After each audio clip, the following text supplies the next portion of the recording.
Welcome back for another video. In today's video I'll be running through my Gameweek 6 team selection and thoughts heading into this game week. If you missed the Gameweek 6 captains video, make sure you give that a watch too. A link will be on screen at the end. A massive thank you to everyone as we hit 10k subscribers this week. I really enjoy making all my videos and hopefully it comes across with the time that goes into each one. I've got loads planned for the season, so make sure you're subscribed so you don't miss out. And hopefully, if anything, you're all early subscribers on a long future on this channel. Enjoy the video. We'll start off with a quick look back at how Gameweek 5 went. The Ronaldo-less experiment continued as we finished on 74 points with a -4, which was a big green arrow from 216k to 122k. The defence disappointed as Man United conceded 1 goal to West Ham.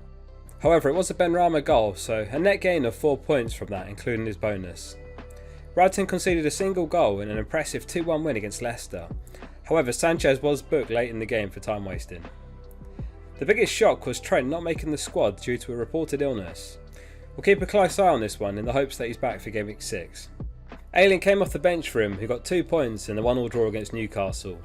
The midfield carried us this game week with 24 points from Salah, Rafinha scoring and of course the brace from Sarr.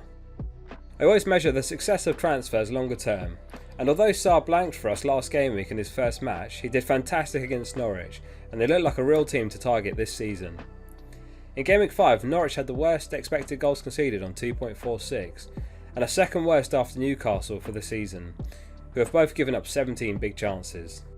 Jota missed a really big chance and was the biggest game week disappointment, who underperformed his XG by 0.94, which was more than any other player. On to the Game Week 6 team selection and transfer plans. Sanchez starts in goal, facing Crystal Palace away. Brighton have conceded 4 goals from their opening 5 games, which is the joint third best with Man United. Meanwhile, Crystal Palace are joint 5th worst for shots taken on 51, the same as Norwich. It's a tough game to call and we may see Brighton play with a back 3 once again. Next up is Alexander-Arnold, who has Brentford away. As mentioned, he unexpectedly missed Game Week 5 with illness. Klopp confirmed that he had planned to start him until that morning when Trent was sent home unwell. Even if Trent is confirmed out for one more game, we'll keep hold, as his ceiling is too high to go without him in any given game week. Trent's in a league of his own so far among defenders, with an expected goal involvement of 2.76, second being Cancelo on 1.68. Trent's created 20 chances already, which is 6 more than Shaw and Ritchie. Liverpool are joint second with Man United for clean sheet odds too. Cancelo gets the nod despite what could be a very tough away game to Chelsea. We touched upon Cancelo's attacking threat so far.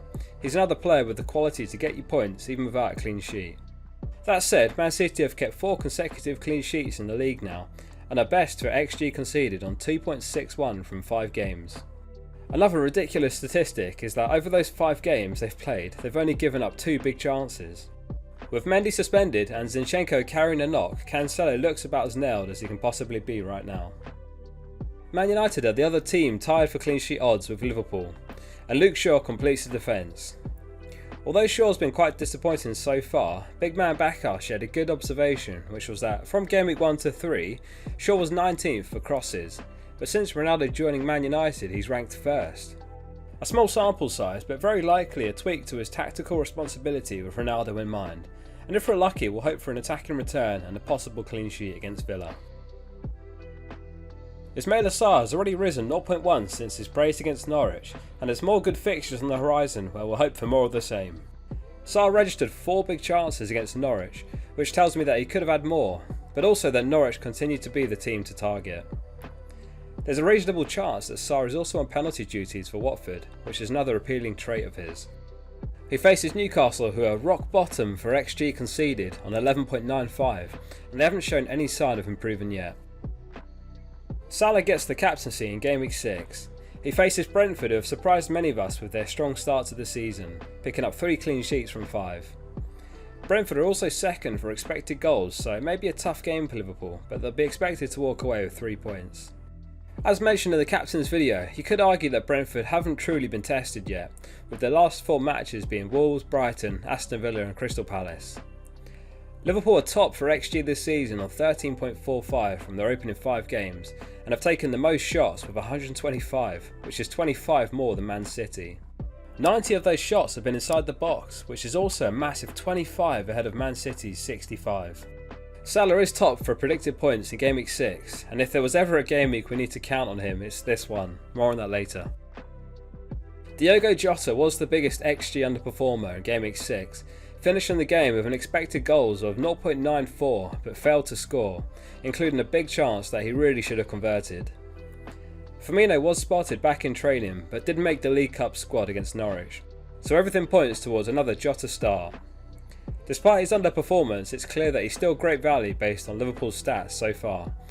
4 of his 9 goals last season came off the bench, so even if he faces some rotation, there's an argument to be made that riding it out is worth it, but we'll hope it doesn't come to that just yet.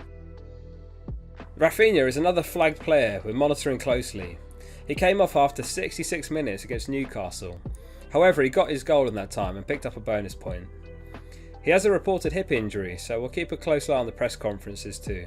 Again, if he's expected to miss just one game, we'll keep hold of him for the Leeds run of fixtures after West Ham. He's such a lively, threatening player, he can grab your return when you least expect it, and he's great value for 6.5. If you're on a wildcard, I'd find a way to get both him and Sarr in as budget enablers. Benrahma completes the midfield and rewarded those who held on to him with a goal against Man United and all 3 bonus. He faces Leeds, whose last clean sheet in the league came back in May last season. Leeds are 3rd worst for expected goals conceded on 10.2 and have given up 62 attempts in the box this season, which is more than any other team. We rode out the Antonio suspension, and after 1.7 million managers shifted him on, his ownership has dropped almost 20%. He'll be raring to go after missing the last game, and looks like a genuine differential captain for this game week after hitting double-digit points in his first 3 games before the red card. Despite missing a game, Antonio is 3rd for expected goal involvement after Mane and Salah on 3.77. In the Leeds defence, Straka is serving the 2nd of his 3-match suspension, while Llorente is out injured too, and Ayling has a potential knee injury, who was filling in at centre-back. With other potential absentees including Koch and Harrison, it might be a bare bones Leeds side that we hope West Ham can put a few past, with Antonio and Benrahma hopefully involved. ROMELU LUKAKU completes the starting 11. He was very unlucky to walk away with nothing against Tottenham. He created one big chance which was not converted after a poor touch by Werner. He had an expected goal involvement of 0.73 that game alone. Pep and Tuchel last met in the league in Game Week 35 last season, where Tuchel snatched a 2-1 win at the Etihad after an Alonso goal in the 92nd minute. I can't wait for that game, and it's the first game of the game week.